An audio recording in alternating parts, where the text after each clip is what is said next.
あら、ごめんなさい。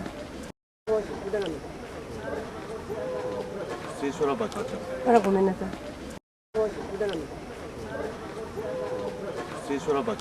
あら、ごめんなさい。So this is my first look at the Kumamoto Castle, built for the Tokugawa daimyo who controlled Kumamoto in this area, and a very powerful one, as one might imagine. And one lady was telling me that it's a very big fort, so this wall may just be a relatively modest portion of it, this being the moat, probably restored. To get us in the mood, this is a larger-than-life version of a statue of a samurai, no doubt the shogun, no doubt the most powerful one, but I can't read Japanese, so I don't know which one yet. It's useful to look at some details. The two swords is the mark of a samurai. Only the samurai was allowed to wear two swords.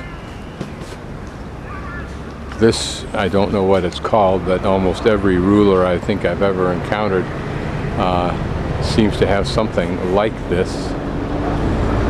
The hat is novel, but then hats often are. The two hats of Upper and Lower Egypt pharaohs, one of the classic examples. And I suspect that this is probably armor. What kind of armor, I don't know. Whether they had metal sheathing or metal leaf sheathing, I don't know. It looks like the shoes are held on with some kind of rope, unless that's sandals, and I am thinking that's what it is. Miyukibashi Bridge. In 1902, the Emperor Meiji made his second visit to Kumamoto.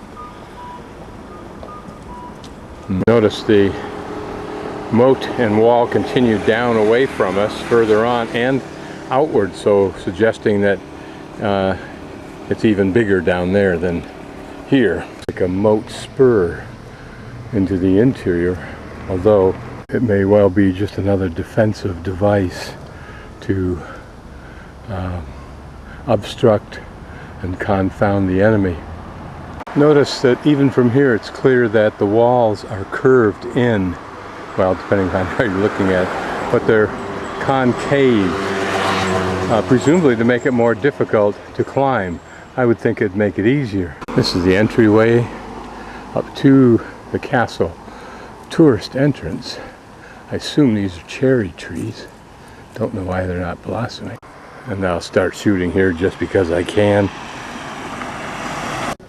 Even though we're climbing up, there are moat-like structures here. Whether they could have been filled with water, I don't know. More structure up there to our right. Look at these magnificent trees. You can well imagine that, water or not, these were difficult slopes to climb, and then to climb up the wall to boot. Okay, at this point we're entering into the castle grounds proper, I guess. We get a look at these curved walls. Of course, it's hard to determine exactly what time and or reconstruction has done to the original curvature, but here it seems to curve also in towards the center, almost like a vertical bowl. The average mountain climber, I can only imagine that curved inward like this makes it easy to climb. I think I could climb almost this one if I had my knees. We entered in the middle of the frame, which is the Miyuki Bridge, walked up the Mayuki slope, and entered at the Hohoate Gate. And apparently in front of us somewhere is the Kubikake stone. So obviously this is the main castle. The height of those walls is impressive. What is curious is that the castle is made of wood. How hard is it to start a wood fire? How hard has it ever been? As I pan the bottom wall of the castle, again those curved walls. Curiously, look at that one. It doesn't seem difficult at all.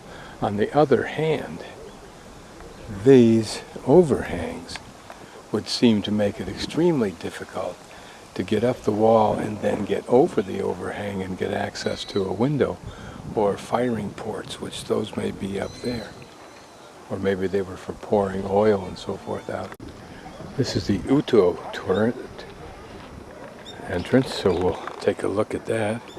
What's interesting is in September, of course, I was looking at turret after turret after turret on the Roman wall, but there was nothing left but a few stones. Here there's a reproduction of what once was, apparently. This is the only original multi-layered turret remaining on the Kumamoto castle grounds.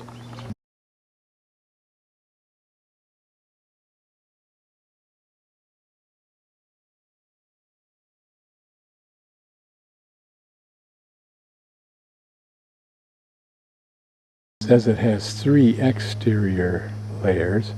It appears to have at least 4, not 5.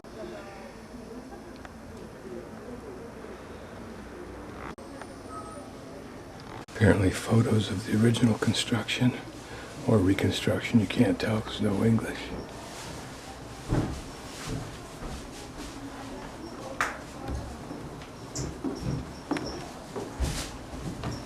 Unfortunately, I'm unable to interpret this diagram drawing because there's no English.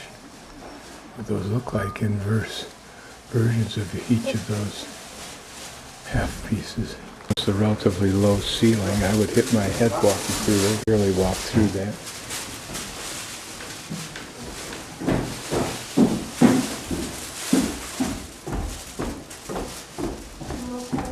These are some of the original pieces of wood and elements of construction. Here are the firing ports.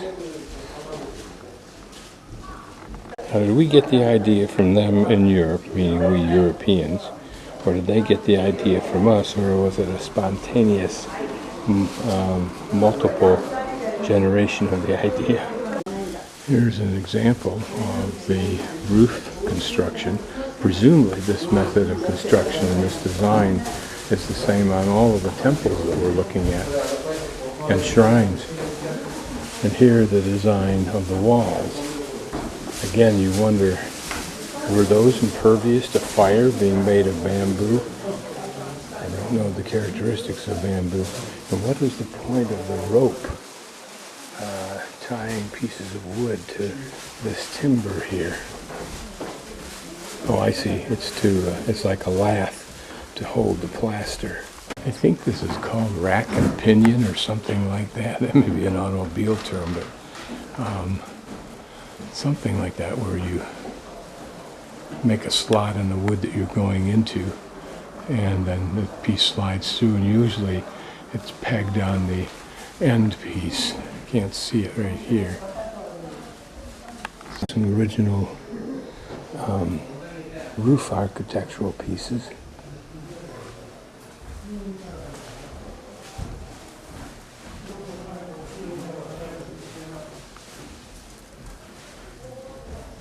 And apparently those holes were the means by which it was attached and held in place and were also allowed to slide off.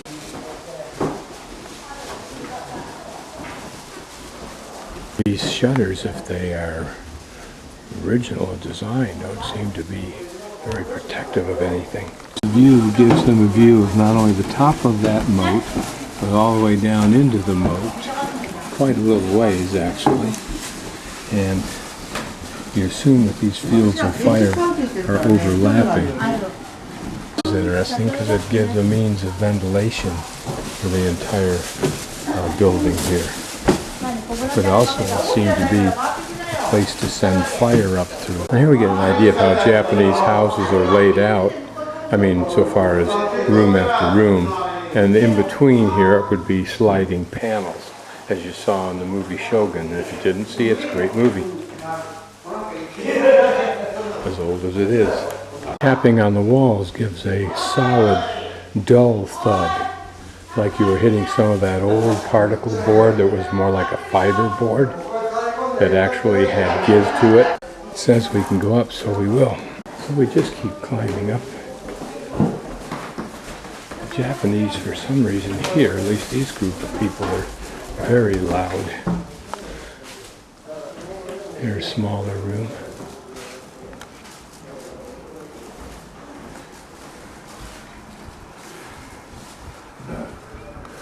Of course, giving an excellent view down this wall, but don't see very many firing ports over here. Now, this is probably a reconstruction, so there may have been more ports at what it would seem to be a rather important location on this turret.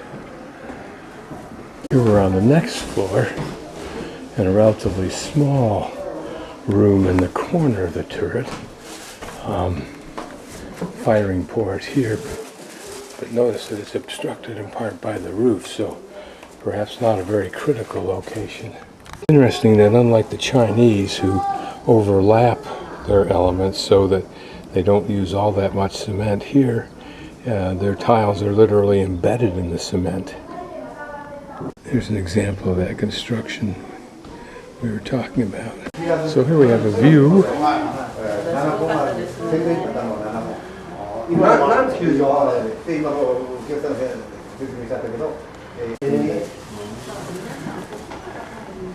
Imagine when all of those buildings in that large city of Kumamoto today was not there. This would have been, by contrast to what was there, an incredibly impressive structure. It's impressive now. And there apparently is the actual perimeter and the moat beyond it.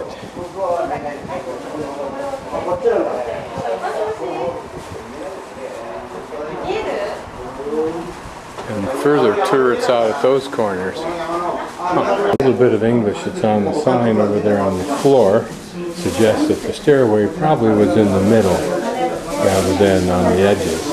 Steps are much higher than, for example, our codes in the United States.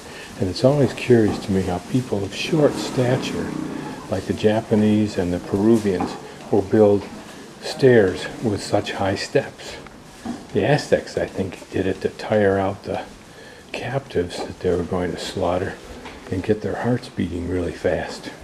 These are interesting buttresses, large slabs of stone stuck in the ground.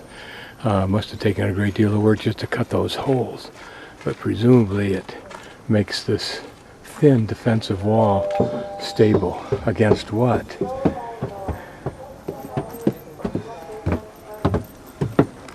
Did they learn that a group of men with large logs could bust and knock it over, and so they did this ultimately? Having been inside the turret, we can begin to imagine what the internal structure of these main castle walls would be like, particularly given the size of these floor joists here.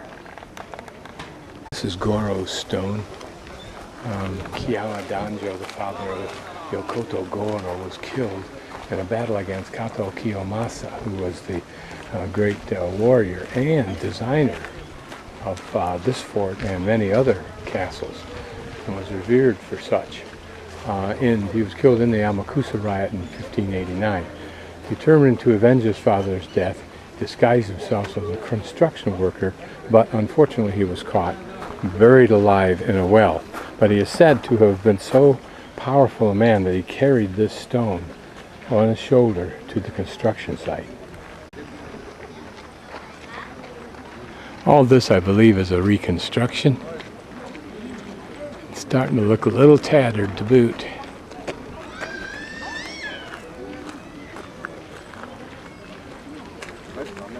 I'm guessing this next building is the Han Maru Goten Grand Hall, although I don't really know for sure. Again, all of this may well be a reconstruction.